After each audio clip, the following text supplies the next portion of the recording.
Então diz assim o Senhor. Evangelho de Lucas, capítulo 23, versículo 38. Acima de Jesus estava escrito a seguinte inscrição: Este é o Rei dos Judeus.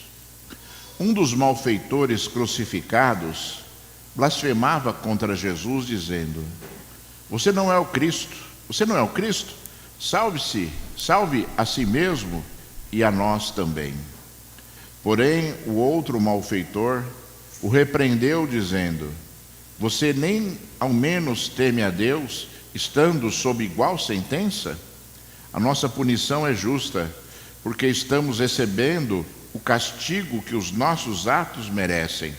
Mas este não fez mal nenhum. E acrescentou Jesus, lembre-se de mim quando você vier no seu reino. Jesus lhe respondeu: Em verdade lhe digo que hoje você estará comigo no paraíso. Aleluia, graças a Deus. Filho de Deus, meu Senhor, Deus Todo-Poderoso, Deus forte, Deus fiel, Deus verdadeiro, Deus que conhece todas as coisas. Altíssimo Deus, eu te peço, manifesta-te, Senhor, manifesta-te no meio do teu povo, Senhor, agora, revelando o poder da tua palavra, Senhor. Fala conosco agora, Senhor. Me usa, Senhor, pela tua misericórdia, Senhor. Me usa pelo teu poder, Senhor. Derrama a porção do teu Espírito Santo, Senhor, mais uma vez. Oh Deus, toca nas minhas emoções, toca na minha mente, abre os meus ouvidos, Senhor, para eu ouvir a tua santa e maravilhosa voz agora, meu Senhor. Pai, em nome de Jesus eu te peço, Senhor, glorifica o teu nome agora, em nome de Jesus. Aleluia, graças a Deus. Deus seja louvado, seja exaltado e seja glorificado para todos sempre. Aleluia. Vitor, eu queria pedir, diminui o ar ali ou põe para cima, está muito forte o vento.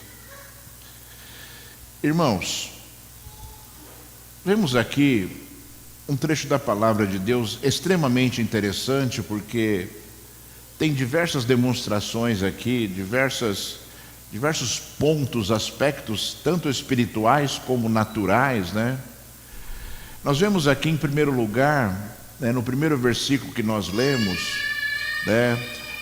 uma citação de que sobre a cruz estava escrito: Este é o Rei dos Judeus.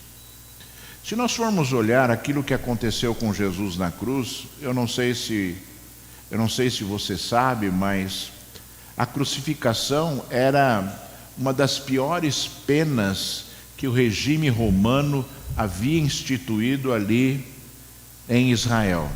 Você sabe, Roma invadiu ali Israel, subjugou Israel, dominou, começou a governar e colocou leis, e uma das consequências das leis, era a crucificação, e a pessoa, ela morria de forma terrível, porque a pessoa morria, na verdade, sufocada, porque ela não aguentava, o corpo dela não suportava ali ficar pendurado na cruz, e a pessoa morria por sufocamento. Então era uma morte terrível. E ao mesmo tempo, irmãos, a gente vê a questão espiritual da morte de Jesus na cruz, porque a Bíblia diz, Deus instituiu como parte da lei, dizendo que maldito é aquele que for pendurado no madeiro.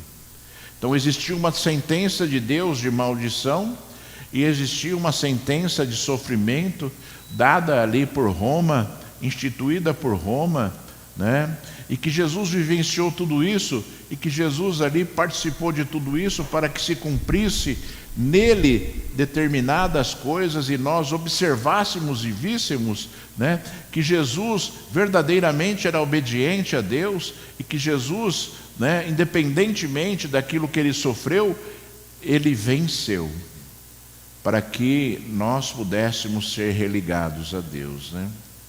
Através do sacrifício de Jesus, você sabe, através do sangue derramado de Jesus, porque o próprio Deus, ele falou também que sem derramamento de sangue não há remissão de pecados, e o sangue de Jesus nos purifica de todo o pecado.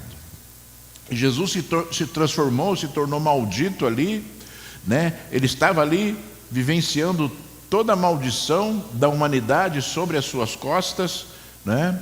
Ele estava lançando sobre as suas costas tudo aquilo que Deus havia colocado como juízo por causa do pecado de Adão e Eva, e que era estendido por toda a humanidade, e até hoje é estendida por toda a humanidade, porque a humanidade sem Jesus está condenada à morte. A humanidade sem Jesus está condenada à separação de Deus, conforme foi o juízo de Deus ali para Adão e Eva. Deus estabeleceu a morte e Deus estabeleceu ali a expulsão de Adão e Eva da sua presença. E tudo isso ainda faz parte da humanidade sem Jesus, porque Jesus veio para o quê? Para desfazer todas as obras do diabo. E Jesus veio o quê? Para religar o homem a Deus através do seu sangue, através do seu sacrifício.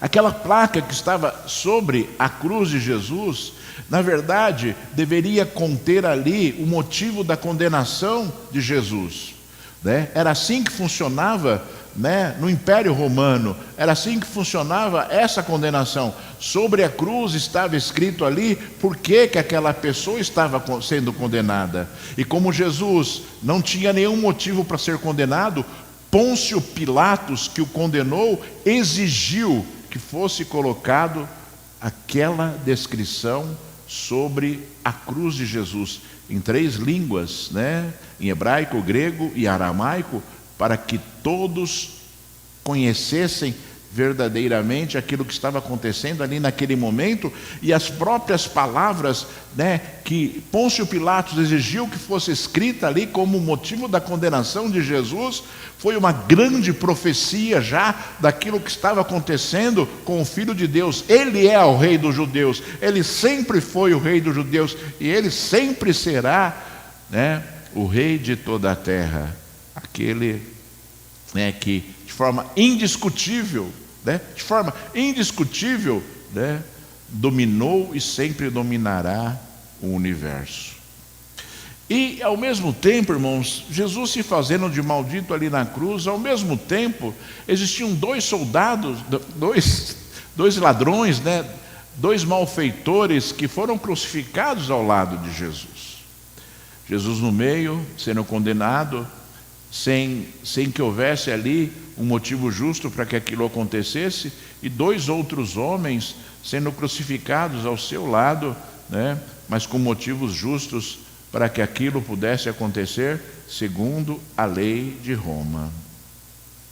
E é interessante, irmãos amados, porque, né, o contexto que estava sobre Jesus era um contexto completamente diferente do contexto que estava sobre aqueles 2 homens. E não é só porque Jesus foi condenado, porque de forma injusta ali pelos humanos e pelos judeus, mas o contexto espiritual que estava sobre Jesus era algo muito maior e tremendo, se cumprindo ali através daquela obra, através daquela situação terrível que Jesus vivia, né?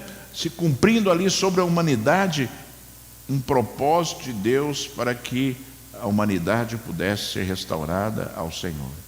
Você lembra que Deus enviou o dilúvio e aniquilou a humanidade certa vez, né? Só restando ali Noé e a sua família, para que a humanidade pudesse ainda assim ter momentos ali de esperança, ter momentos ali, né, de voltar à presença de Deus e de ter algum contato com Deus, né? E Deus prometeu ali a Noé que jamais ele faria aquilo novamente, né? Como você pode ver, irmãos, né, o pecado, em alguns momentos, para Deus se torna insuportável. O pecado, em alguns momentos, para Deus se torna algo que seria insustentável. E isso aconteceu na época de Noé, né, que o homem se corrompeu, veio se corrompendo, e Deus achou ali, né, algo insustentável e resolveu aniquilar a humanidade. Somente Noé, que era considerado justo perante Deus, ali foi salvo e constituiu ali, mais uma vez, uma nação para que pudesse ali viver a glória de Deus, uma nação que pudesse ser escolhida por Deus para viverem as coisas que Deus sempre desejou para a humanidade. A mesma coisa aconteceu, irmãos, com as cidades de Sodoma e Gomorra. O pecado se torna insustentável para Deus. O pecado, em determinados momentos, se torna algo terrível para Deus, e a forma de Deus agir, e a forma de Deus estabelecer para que algo possa acontecer, é o que? A destruição, muitas vezes. O homem que vive no pecado está sujeito à destruição. Existe uma pregação muito famosa de um pregador inglês, que eu não lembro, J.E. Edwards, se eu não me engano. Ele certa vez pregou em 1700 e pouco, ali na Inglaterra, uma pregação que revolucionou ali, aquela cidade, aonde ele estava pregando, e as pessoas, elas choravam e pediam que ele parasse de pregar, porque estava sendo tão impactante. E ele falou, e uma das palavras que ele ministrou, que o pecador, conforme diz a Bíblia diz assim, que o pecador ele anda, por caminhos escorregadios, e que uma hora ele vai cair. O pecador ele anda por caminhos escorregadios, e ele não vai conseguir se sustentar todo o tempo, e uma hora ele vai cair. E assim a vida daquele que pensa que nada acontecerá na sua vida se ele continuar pecando, se ele continuar agindo fora daquilo que Deus deseja, fora daquilo que Deus estabeleceu para a humanidade. Eu estava vendo ontem um documentário a respeito de grandes homens de Deus que se tornaram ateus. Grandes homens de Deus que se tornaram ateus, principalmente ali nos Estados Unidos, e que eles começaram a ministrar contra Deus, ao invés de ministrarem a palavra de Deus, que estavam acostumados a ministrar, começaram a ministrar que Deus não existe.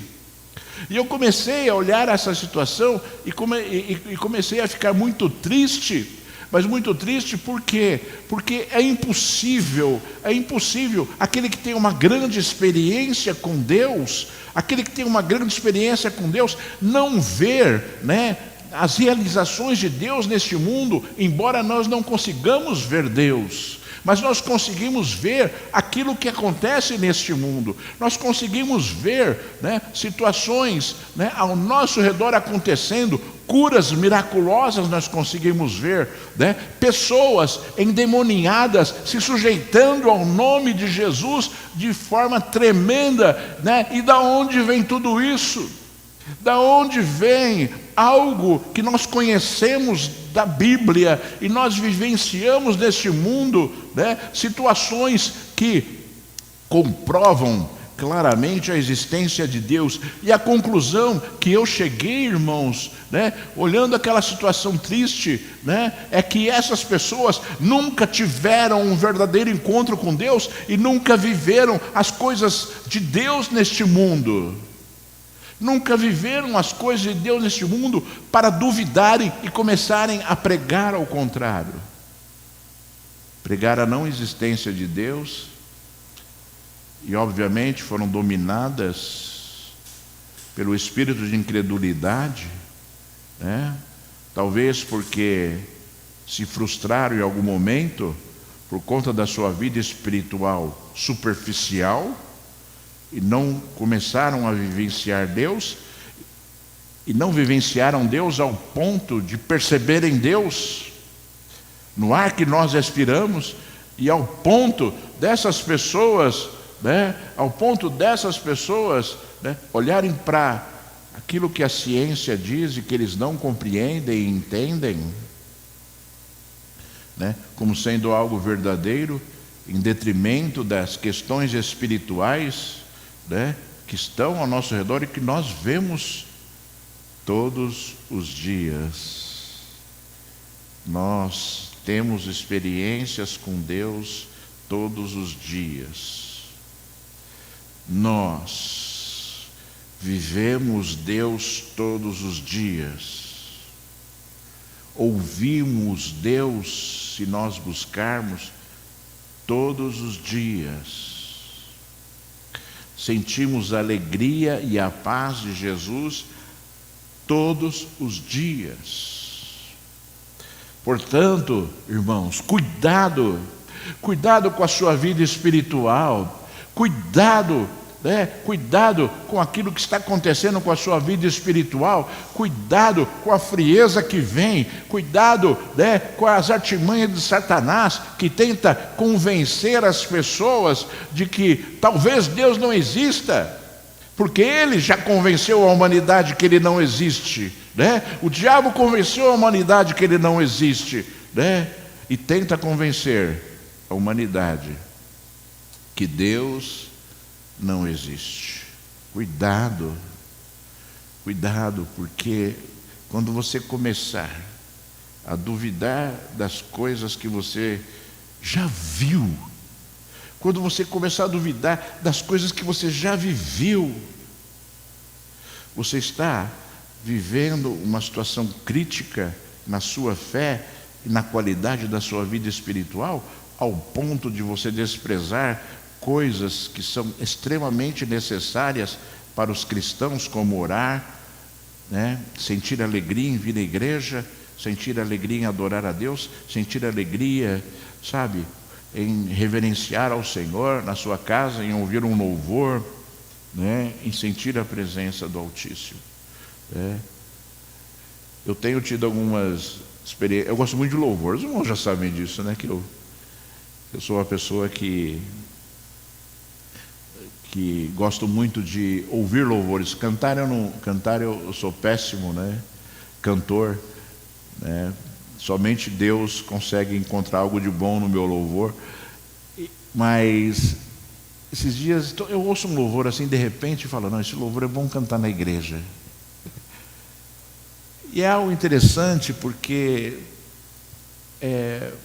você acaba olhando para cada frase, que as pessoas, elas, um dia inspiradas pelo Espírito Santo de Deus escreveram, e você às vezes eu começo a pensar assim, poxa, essa pessoa, quando escreveu esse louvor, ela estava cheia do Espírito Santo. Infelizmente, irmãos, assim, para o nosso país, eu penso, a grande maioria dos louvores assim que são bonitos, lindos, são versões de canções estrangeiras.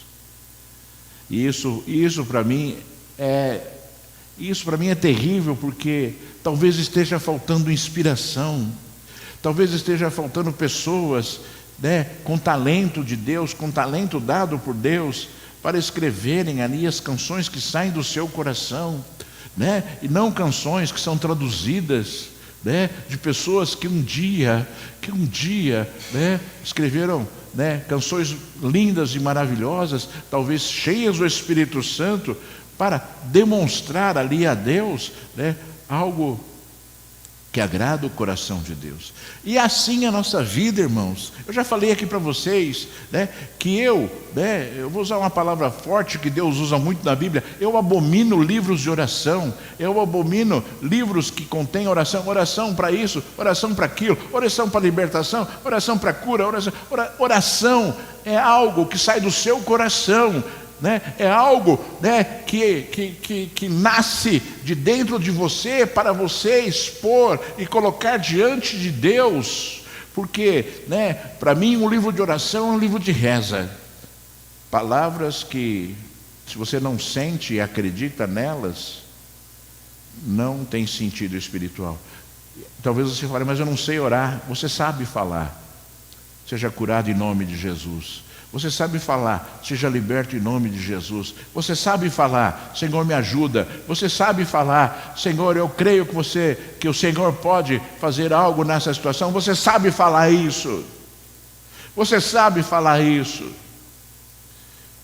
E o necessário para que você viva, né, uma vida espiritual sadia, é que você seja verdadeiro para Deus. Seja verdadeiro para Deus. Quando você é verdadeiro, Deus responde. Quando você, né, não sente nada em relação àquilo que você está falando, àquilo que você está buscando, você precisa ser tratado pelo Senhor. E nós vemos situações, irmãos, eu me lembro, eu estava lendo esse trecho da palavra do Senhor aqui, que nós lemos sobre os dois malfeitores que foram crucificados ao lado de Jesus, e nós vamos abordar isso daqui a pouquinho ainda, mas eu me lembrei da passagem bíblica daquela mulher adúltera, que foi levada até a presença de Jesus, né, para que Jesus, né, os judeus ali tentando, armaram uma cilada para Jesus, dizendo que a lei de Moisés dizia que aquele que fosse pego em adultério, tanto o homem como a mulher, olha só, irmãos, tanto o homem como a mulher deveriam ser apedrejados até a morte. Essa era a lei de Moisés, clara, explícita.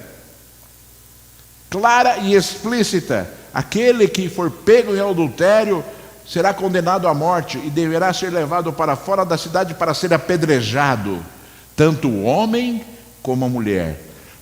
Mas só levaram a mulher. Na presença de Jesus, e falaram isso para ele: a lei de Moisés diz que ela deve morrer apedrejada. O que o Senhor diz? E Jesus, você sabe da história, né? Escrevendo ali na areia do chão, não quis dar sentença nenhuma, e aí inquiriram Jesus novamente, e aí Jesus falou: aquele que não tiver pecado, que atire a primeira pedra. E a Bíblia diz que todos começaram a se retirar, começando pelos velhos. Pelos mais velhos, começando pelos mais velhos, começaram a se retirar, largaram as suas pedras e começaram a se retirar, né?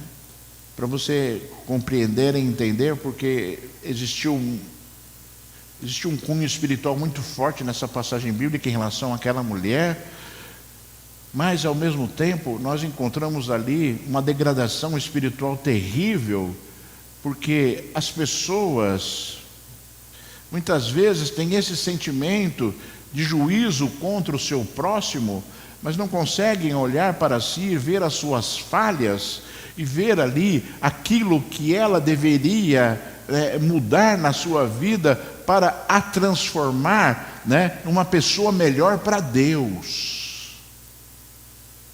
Numa pessoa melhor para Deus, porque afinal, irmãos, né, quem de nós aqui é melhor para Deus?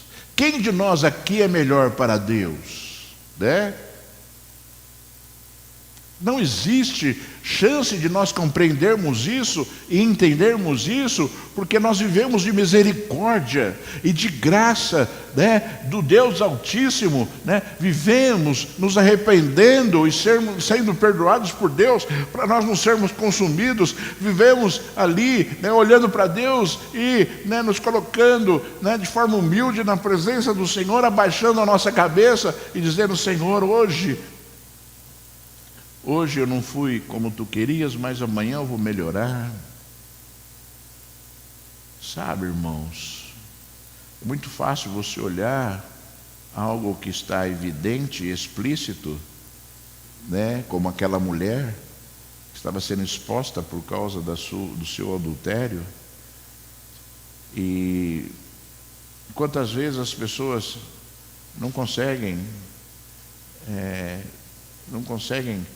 olhar para si e perceber que existem coisas ocultas na sua vida que só ela sabe, e que é oculta porque a pessoa sabe que é algo condenável se for anunciado. E as pessoas, elas às vezes se esquecem disso, que se existe algo oculto, é porque é condenável se for anunciado e vai trazer tristeza, angústia, dor, condenação. Se for anunciado. E as pessoas olham essas coisas ocultas e continuam ocultando, e continuam ocultando, e continuam ocultando, e continuam praticando, porque ninguém sabe e porque ninguém vê, e se esquece que Deus vê tudo, e se esquece que Deus mira e vê tudo, mas as pessoas têm temor, né? E têm medo de que as outras pessoas saibam, mas não têm temor, né? De saber que Deus está vendo, que Deus já conhece, e que Deus, né, condena e deseja que haja mudança. Porque aquilo que, depois que Jesus ali confrontou aquela multidão, ele falou para aquela mulher: aonde estão os teus acusadores? E a mulher respondeu a ele de forma tremenda e disse assim: Senhor, olha só, irmãos, já mostra assim uma situação espiritual daquela mulher, quando ela falou assim, Senhor. E Senhor, o Senhor que ela usou não foi o Senhor, né, de respeito, foi um Senhor que significava dono, curios, dono, Senhor, aquele que comanda, aquele que ordena. E falou para ele: Senhor, ninguém me acusou. E Jesus então falou para ela: nem eu. Vá, mas não peques mais. Vá, mas não peques mais. O Senhor quer que nós olhemos para Ele com um espírito de arrependimento, mas quer que as nossas atitudes se modifiquem. Mude.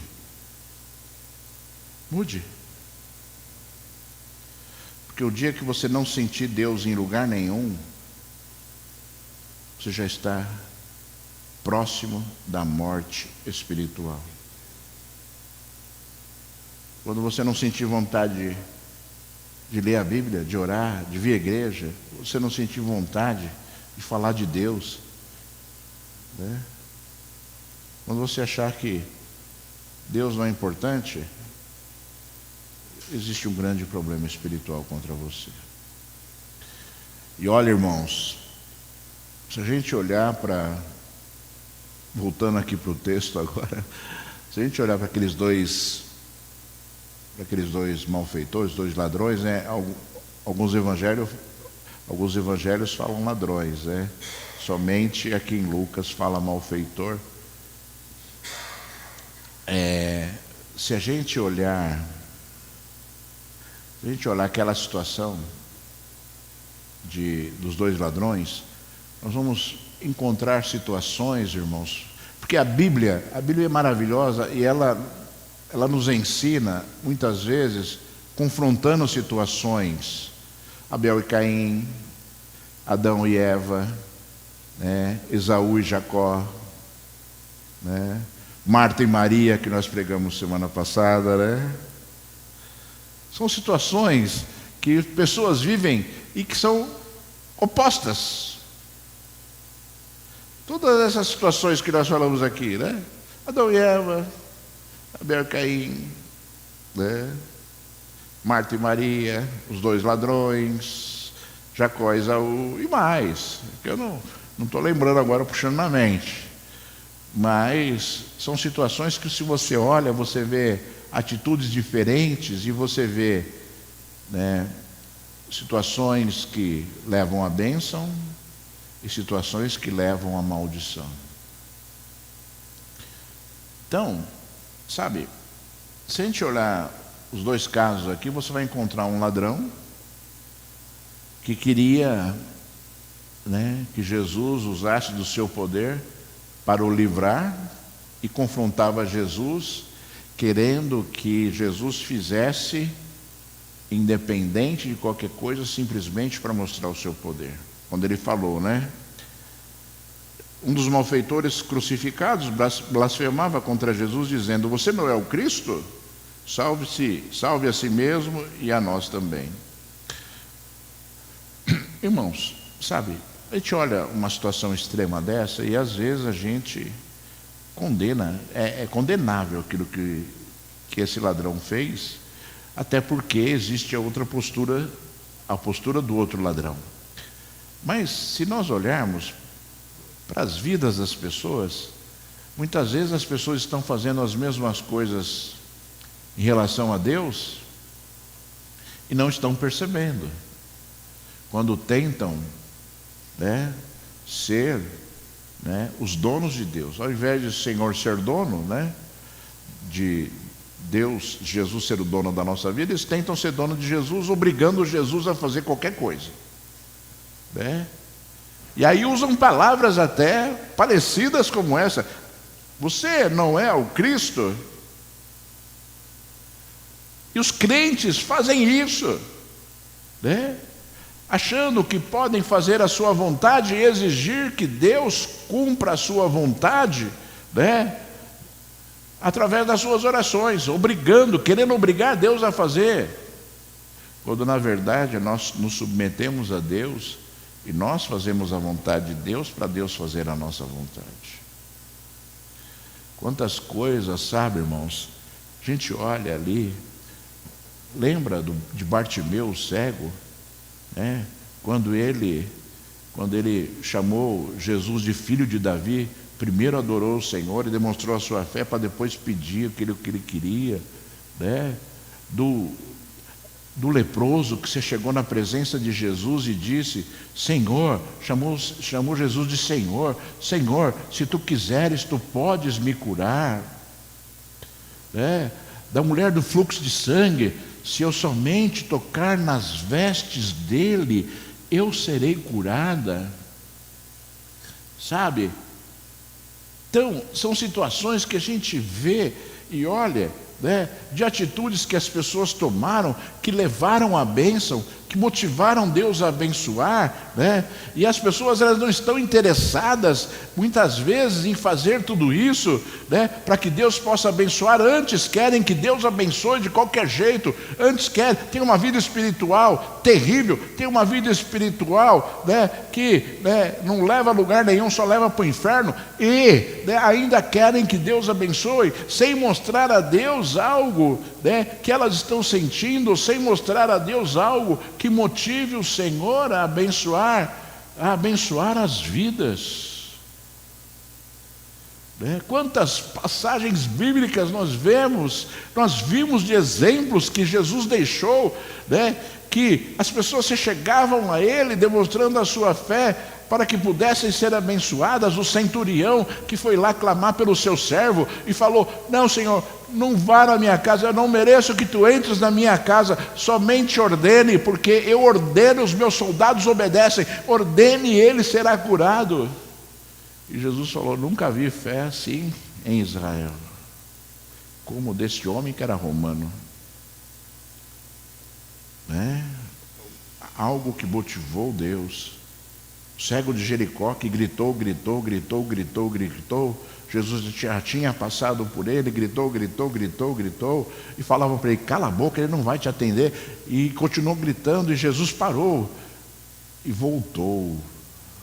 O leproso que não podia estar ali na presença de Jesus, ele tinha que estar separado, era proibido ter contato com pessoas que não tinham doença, foi contra a sociedade, foi contra a lei, e se chegou a Jesus para ser curado, ou seja, ele sabia que podia, e ele fez, e as pessoas não querem fazer, as pessoas querem viver coisas de Deus, mas não querem fazer a vontade de Deus, as pessoas querem viver as coisas de Deus, mas não querem adorar a Deus, mas não querem entregar a Deus e dizer para o Senhor, tu és o meu Senhor, Senhor, eu te honro, eu te quero, eu te desejo. As pessoas só querem receber,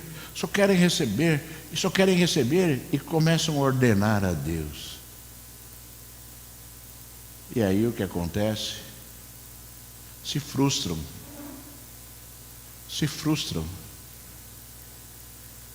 e viram ateus. Se a gente olhar o segundo ladrão, Porém o outro malfeitor respondeu dizendo: você nem ao menos teme a Deus, estando sob igual sentença? A nossa punição é justa, porque estamos recebendo o castigo que os nossos atos merecem, mas este não fez mal nenhum. E acrescentou: Jesus, lembre-se de mim quando vier no seu reino. Mostrou arrependimento, mostrou reverência a Deus, mostrou fé, acreditando que Jesus, era o Filho de Deus, porque disse: quando vier ao teu reino. Palavras que convencem a Deus, palavras que movem o coração de Deus, dizendo que o juízo que estava sobre eles mereciam. E eu vou dizer para vocês, era a pior sentença que um homem poderia receber ali durante o reinado romano sobre Israel. Pior sentença, a sentença mais dura, o sofrimento mais terrível que uma pessoa poderia ter através de uma condenação. Ficava horas agonizando até que morresse sufocado. E Jesus respondeu a ele: em verdade lhe digo que hoje você estará comigo no paraíso. Se você olhar, irmãos, sabe, aquilo que Jesus fez, tanto com a mulher lá, adúltera, quando Jesus determinou perdão sobre ela: eu não te condeno, ele falou, eu não te condeno. Para esse ladrão, ele disse: ainda hoje você estará comigo no paraíso. Autoridade. Que autoridade? Somente Jesus tem essa autoridade. Eu não sei se você sabe, irmãos, se você se lembra, mas somente Jesus tem autoridade para salvar. Somente Jesus. Se Jesus não for o caminho da salvação, não há salvação. Só Jesus vai poder determinar e dizer: bendito de meu Pai, entra para o descanso eterno. Só Jesus tem essa autoridade. João viu isso, quando João estava recebendo ali as revelações ali, citadas no livro de Apocalipse. Ele viu lá um livro todo lacrado e fechado e que ninguém podia abrir, e ele chorou porque ninguém podia abrir o livro, ninguém podia abrir. Ele chorou, e aí veio um anjo e disse: não chore, porque existe o Cordeiro de Deus que pode abrir este livro. É o livro da vida, irmãos. Sem Jesus não há vida. O livro está fechado, selado. Ninguém pode abrir. E aquele homem entendeu isso, e a sentença de Jesus foi dada. Assim como a sentença de Jesus é dada hoje para aqueles que morrem. Jesus já sentencia, existe o momento, obviamente, da ressurreição dos mortos, mas quando uma pessoa morre, ela já é sentenciada. Tanto é que Jesus falou: você estará ainda hoje comigo no paraíso. Ele não falou no céu, falou no paraíso, lugar de espera. Como Abraão estava, lembra da parábola de Abraão, de Abraão ali, do rico, que era Lázaro, e o rico, que Abraão estava lá com Lázaro já no lugar de descanso, e o rico estava lá sofrendo. Pede para Lázaro molhar a ponta do seu dedo na água e ponha na minha boca. Olha o sofrimento, irmãos. Olha o sofrimento.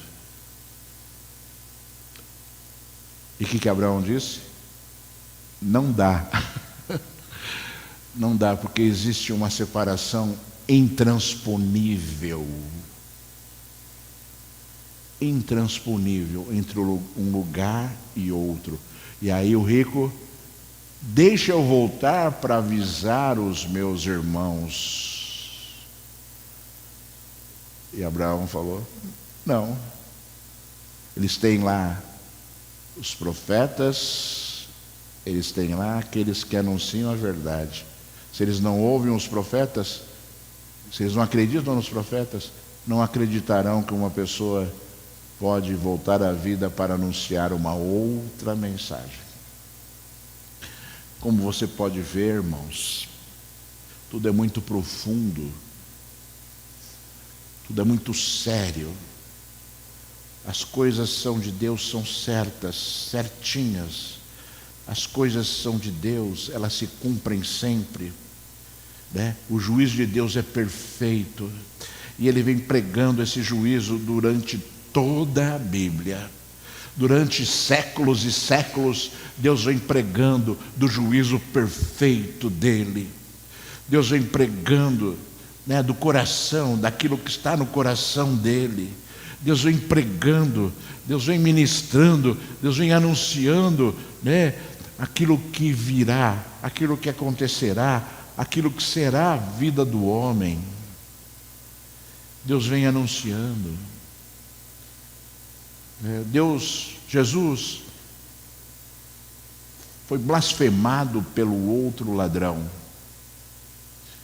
e ele desprezou completamente aquela palavra e simplesmente não disse nada. Para o outro ele anunciou claramente aquilo que iria acontecer. Para você ver, né, irmãos? Eu gosto muito daquele final do livro de Apocalipse, quando, fechando o livro, João fala: continue o injusto sendo injusto, continue o pecador sendo pecador, continue o justo praticando justiça, continue, né, aquele que se santifica a se santificar.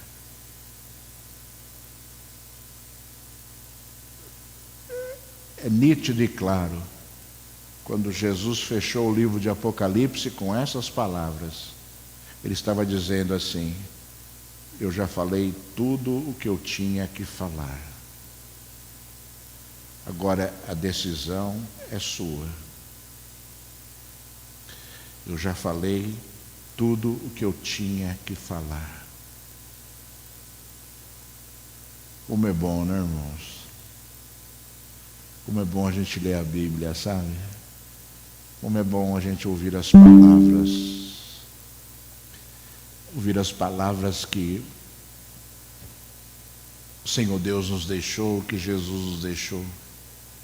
Como é bom nós vermos as promessas, nós vermos as histórias. Como é bom nós vermos as respostas de Jesus. Como é bom nós vermos o poder de Jesus se manifestar, o amor de Jesus se manifestar nos dias que Ele andou aqui, irmãos.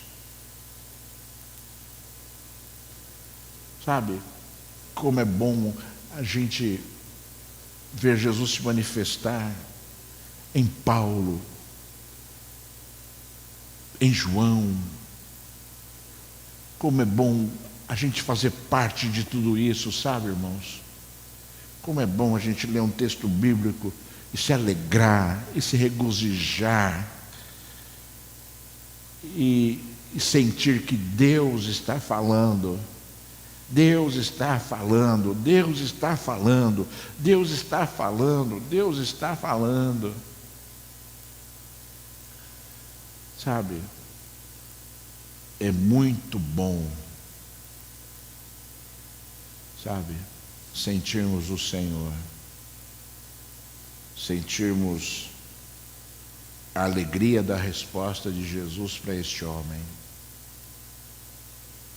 Como é bom, sabe? Porque a resposta de Jesus pode ser a mesma para nós, né? Se ele deu essa resposta para esse homem, ele pode dar essa mesma resposta para nós. Que ele não faz acepção de pessoas. Ele é perfeito. Como é bom nós sabermos que Deus se preocupa conosco para nos salvar. Para nos salvar. As pessoas acham que Jesus veio ao mundo e todo mundo está salvo por causa do sacrifício de Jesus. Não. Só está salvo aquele que aceitar Jesus como seu Senhor e Salvador. Jesus veio e muitos desprezaram. E estão desprezando. E desprezarão. E irão para o inferno. Vamos orar agora, irmãos. E eu gostaria, sabe, que depois que você ouviu essa mensagem, que você olhasse para você. Não olha para o mundo, não olha para o outro, para o fulano, beltrano e ciclano, olha para você. Olha para você. E veja aquilo que você está sendo. Sabe? E que você, nesse momento, você tem um coração quebrantado ao ponto de dizer para o Senhor da sua imperfeição e que você quer melhorar. Não adianta você confessar ao Senhor algo que Ele já sabe e Ele deseja que a gente confesse, mesmo Ele sabendo, que demonstra humildade, né? Quando nós confessamos, nós demonstramos humildade ao Senhor, mas que você se prontifique a mudar. Não adianta você dizer, eu tenho esse problema, Senhor. Mas e aí? O que você vai fazer para resolver o problema? Eu sempre, na minha vida profissional, né? Eu tinha assim um estilo de gerenciamento. E o meu estilo era assim: tem um problema, ele não pode existir. E eu atacava o problema. E no decorrer da minha vida profissional, tinha lá uma área com problema, me chamavam para eu gerenciar a área. Ficava assim 2, 3 anos numa área, de repente chamavam para outra área e era só problema. Era só problema. E graças a Deus, Deus sempre deu sabedoria, deu vigor para eu enfrentar os problemas. Quando a gente enfrenta o problema, com a ajuda de Deus, a gente resolve. A gente resolve. Então, se você tem um problema na sua vida, procure resolver, porque Deus vai te ajudar. E o problema deixará de existir. Simplesmente assim. Simplesmente assim. Então, vamos orar, se apresente diante de Deus, fique de pé e fale com Deus agora, para a glória do Senhor Deus Todo-Poderoso. Filho de Deus, meu Senhor, Deus fiel, Deus verdadeiro, Deus que conhece todas as coisas, Pai. Deus que faz todas as coisas, Senhor. Deus, Senhor da glória, que nos ensina, conforme diz a Tua palavra, Senhor. Tu repreendes a todos aqueles que Tu amas, Senhor. Pai, em nome de Jesus, eu te peço, Senhor, inunda esta igreja agora com Teu poder, Senhor. Pai, eu oro em nome de Jesus, Senhor. Manifesta-te agora, Senhor, deste lugar, Senhor, abalando as estruturas, quebrando, Senhor, os orgulhos, quebrando, Senhor, a frieza espiritual, quebrando, Senhor, de toda a terra, a autossuficiência do homem, Senhor, fazendo, Senhor, com que o homem, Senhor, se achegue diante de Ti, para, Senhor da glória, Pai, Te adorar e Te reverenciar, e declarar palavras, Senhor, palavras que chegam até o Teu santo trono, Senhor, e Te convencem a abençoar, Senhor. Pai, em nome de Jesus, Senhor, visita cada vida aqui, Senhor, de toda a terra, Pai. Oh Deus, recolhe aí, Senhor, de toda a terra, Pai. Oh Deus, no Seu santo trono, Senhor, Pai, as entregas que o Teu povo faz a Ti agora, Senhor, para a glória do Teu santo nome, Senhor. É somente para a glória do Teu santo nome, Senhor. Pai, em nome de Jesus, Senhor, que a Tua obra neste lugar agora, Senhor, ó Deus, que a Tua obra neste lugar agora, eu Te peço, mude história, Senhor, mude história, Senhor, anule, Senhor, a freguesa espiritual, Senhor, anule, Senhor, da glória, todo sentimento, Senhor, influenciado pelas trevas, Senhor. Ó Deus, que não, Senhor, edificam, mas, Senhor da glória, Pai, cura a Tua igreja, cura este povo, Senhor. Ó Deus, em nome de Jesus, Senhor, manifesta-te, Senhor, com poder e graça, Senhor, glorificando o Teu nome, Senhor. Em nome de Jesus, meu Senhor, seja exaltado e seja glorificado o nome de Deus para todos sempre. Aleluia, graças a Deus, meu Senhor. Deus seja louvado, aleluia.